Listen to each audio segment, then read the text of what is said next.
ಮಹಾಮಹಿಮ ಪರಮ ನಿರಂಜನ ತ್ರಿವಿಧ ದಾಸೋಹಿ ಜಗಜ್ಯೋತಿ ಬಸವಣ್ಣರ ಅನುಯಾಯಿ ಕಾರುಣ್ಯ ಗಂಗೆಯ ಜನಕನಿಗೆ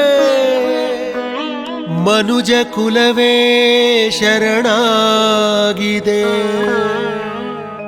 ಅನುಕಂಪ ಸಾಗರದ ಹೃದಯಕ್ಕೆ ದೇವಲೋಕವೇ ತಲೆಬಾಗಿದೆ.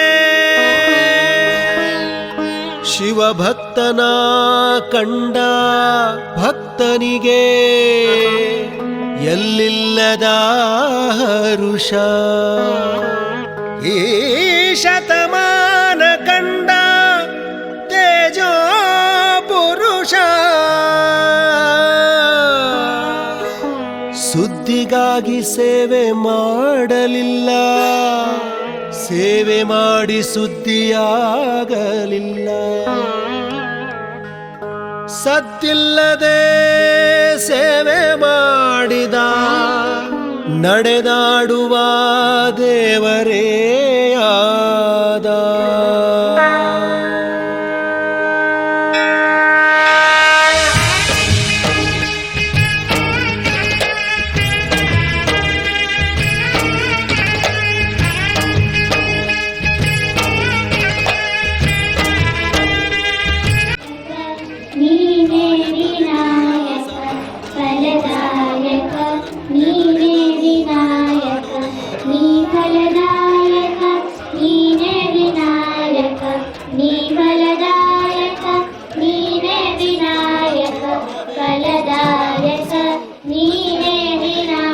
ಬುದ್ಧಿಯ ಹೆಸರು ಸಿದ್ಧಗಂಗಾ.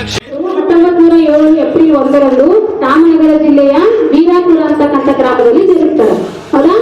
ಇವರು ಮೊದಲು 13ನೇ ವಯಸ್ಸಿಗೆ ಏನ್ ಮಾಡ್ತಾರೆ, ಸಿದ್ಧಗಂಗಕ್ಕೆ ತುಮಕೂರಿನಲ್ಲಿರ್ತಕ್ಕಂಥ ಸಿದ್ಧಗಂಗಕ್ಕೆ ಬರ್ತಾರೆ ವಿದ್ಯಾಭ್ಯಾಸಕ್ಕೋಸ್ಕರ. ಅಲ್ಲಿ ಉದ್ದಾನ ಶಿವಯೋಗಿಗಳು ಅಂತೇಳಿ ಗುರುಗಳು ಅವರ ಹತ್ರ ಮಾರ್ಗದರ್ಶನವನ್ನ ಪಡೆದುಕೊಂಡು ಏನ್ ಮಾಡ್ತಾರೆ, ತಮ್ಮ ವಿದ್ಯಾಭ್ಯಾಸವನ್ನು ಮುಂದುವರಿಸಿಕೊಂಡು ಹೋಗ್ತಾ ಇರ್ತಾರೆ. ಆವಾಗ 21ನೇ ವಯಸ್ಸಿಗೆ 1930ರಲ್ಲಿ ಏನ್ ಮಾಡ್ತಾರೆ ಇವರು ಆ ಒಂದು ಸಿದ್ಧಗಂಗಾ ಮಠದ ಪೀಠಾಧಿಪತಿಯಾಗಿ ಆಯ್ಕೆ ಆಗ್ತಾರೆ. ಪೀಠಾಧಿಪತಿಯಾಗಿ ನಿಸ್ವಾರ್ಥ ಸೇವೆಯನ್ನ ಎಷ್ಟೊಂದು ನಿಸ್ವಾರ್ಥ ಸೇವೆ ಮಾಡ್ತಾರೆ. ಅವ್ರನ್ನ ತ್ರಿವಿಧ ದಾಸೋಹಿ ಅಂತ ಕರೀತಾರೆ. ತ್ರಿವಿಧ ಅಂದ್ರೆ 3 ವಿಧ ಅಂತ. ತ್ರಿ ಅಂದ್ರೆ 3 ಅಲ್ಲ, 3 ವಿಧ ಅಂತ. ಅಂದ್ರೆ ಅನ್ನ, ಅಕ್ಷರ, ಆಶ್ರಯ ಅಂತೇಳಿ. ಅಂದ್ರೆ ಹಸಿದವರಿಗೆ ಅನ್ನ ನೀಡ್ತಕ್ಕಂಥದ್ದು, ಅಕ್ಷರ ಜ್ಞಾನವನ್ನು ನೀಡ್ತಕ್ಕಂಥದ್ದು, ವಿದ್ಯೆ ಹರಿಸಿಕೊಂಡಿರ್ತಕ್ಕಂಥ ಮಕ್ಕಳಿಗೆ ಅಕ್ಷರ ಜ್ಞಾನ ನೀಡ್ತಕ್ಕಂಥದ್ದು, ನಿರಾಶ್ರಿತರಿಗೆ ಆಶ್ರಯವನ್ನು ನೀಡ್ತಕ್ಕಂಥದ್ದು. ಇಡೀ ಕರ್ನಾಟಕದಲ್ಲಿ ಇವಾಗ 130ಕ್ಕೂ ಹೆಚ್ಚು ಶಿಕ್ಷಣ ದಾಸೋಹವನ್ನಾಗಿ ಶಿವಕುಮಾರ ಸ್ವಾಮೀಜಿಯವರ ಪುಣ್ಯಸ್ಮರಣೆಯನ್ನು ಆಚರಣೆ ಮಾಡ್ತಾ ಇದ್ದಾರೆ. ಈ ಸಂದರ್ಭದಲ್ಲಿ ನಮ್ಮ ಶಾಲೆಯ ಶಿಕ್ಷಕರು ಶ್ರೀ ಮಠದ ಬಗ್ಗೆ ಹಾಗೂ ಶಿವಕುಮಾರ ಸ್ವಾಮೀಜಿಯವರ ಜೀವನ ಚರಿತ್ರೆ ಬಗ್ಗೆ ಬಹಳಷ್ಟು ವಿಸ್ತಾರವಾಗಿ ಅವರು ಹೇಳಿದ್ದಾರೆ. ಸೊ ನಾವೇನು ಹಲವಾರು ವಿಚಾರಗಳನ್ನು ವ್ಯಕ್ತಪಡಿಸಬೇಕು ಅನ್ಕೊಂಡಿದ್ದೇವೆ, ಹಲವಾರು ವಿಚಾರಗಳನ್ನು ಅವರು ಈಗಾಗಲೇ ಶಿವಕುಮಾರ ಸ್ವಾಮೀಜಿಯವರ ಒಂದು ಜೀವನ ಯಶೋಗಾಥೆಯ ಬಗ್ಗೆ ಹೇಳಿದಾರಲ್ಲ. ಸಿದ್ದಮ್ಮ ಮೇಡಮ್ ಹೇಳಿದಾರ, ಅರ್ಥ ಆಗಿರೋಣ.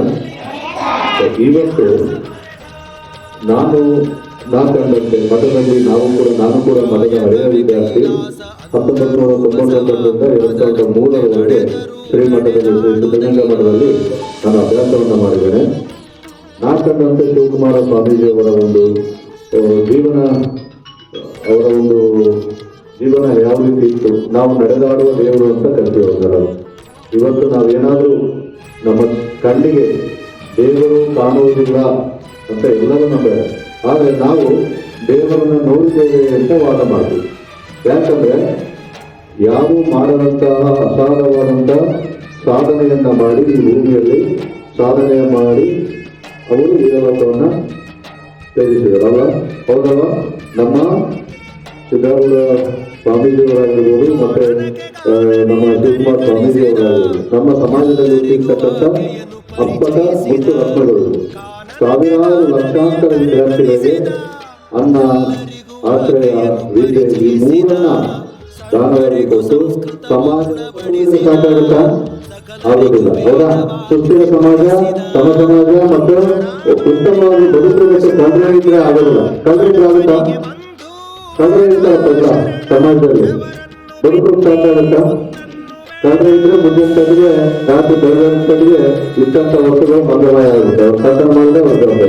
ಹಾಗಾಗಿ ಪ್ರತಿಯೊಬ್ಬ ವ್ಯಕ್ತಿ ಏನು ಮಗುವಾಗಿ ಹುಟ್ಟಿ ಬೆಳವಣಿಗೆ ಆಗ್ತದಲ್ಲ, ಆ ಮಗುವಿಗೆ ಬೆಳವಣಿಗೆ ಆಗುವಂತ ಎಸ್ಪೆಷಲಿ ಈ ಶಾಲಾ ಹಂತದಲ್ಲಿ 7 ಸೂತ್ರಗಳನ್ನ ಎಲ್ಲ ವಿದ್ಯಾರ್ಥಿಗಳು ಈಗ ಪುಸ್ತಕ ಕತೆ, ಪೆನ್ನು ಕತೆ, ಚಾಕ್ಲೇಟ್ ಕತೆ, ದುಡ್ಡು ಕತೆ ಈ ರೀತಿ ಕಳ್ತನ ಮಾಡ್ತಾರಲ್ಲ, ಕಳ್ತನ ಮಾಡಬೇಕು.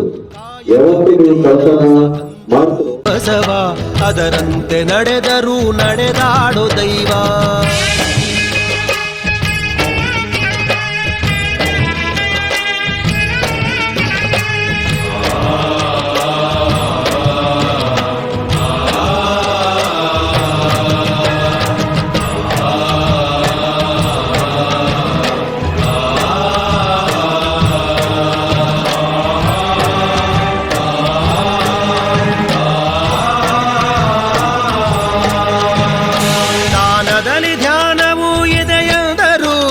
ತ್ಯಾಗದಲ್ಲಿ ಸುಖವನ್ನು ಕಾಣೆಂದರು.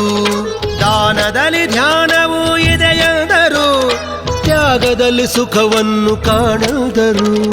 ಸೇವೆಯಲ್ಲಿ ದೇವರನ್ನು ನೋಡೆಂದರು, ಪ್ರೀತಿಯಲ್ಲಿ ಜಗವನ್ನು ಗೆಲ್ಲೆಂದರು. ಉತ್ಥಾನ ಶ್ರೀಗಳು ಕೆತ್ತಿದ ಮೂರುತಿ, ಇರುಳಾದ ಬಾಳನ್ನು ಬೆಳಗಿತು ಜ್ಯೋತಿ. ಪದಗಳಿಗೆ ನಿಲುಕದ ಸಾಧಕ ನೀನು, ನಿನಗಾಗಿ ಬರೆದದ್ದು ಶೂನ್ಯ ನಾನು, ನಿನಗಾಗಿ ಬರೆದದ್ದು ಶೂನ್ಯ ನಾನು, ನಿನಗಾಗಿ ಬರೆದದ್ದು ಶೂನ್ಯ ನಾನು. ಕಾಯಕವೇ ಕೈಲಾಸ ಅಂದರು ಬಸವ, ಅದರಂತೆ ನಡೆದರೂ ನಡೆದಾಡೋ ದೈವ. ಕಾಯಕವೇ ಕೈಲಾಸ ಅಂದರು ಬಸವ, ಅದರಂತೆ ನಡೆದರೂ ನಡೆದಾಡೋ ದೈವ.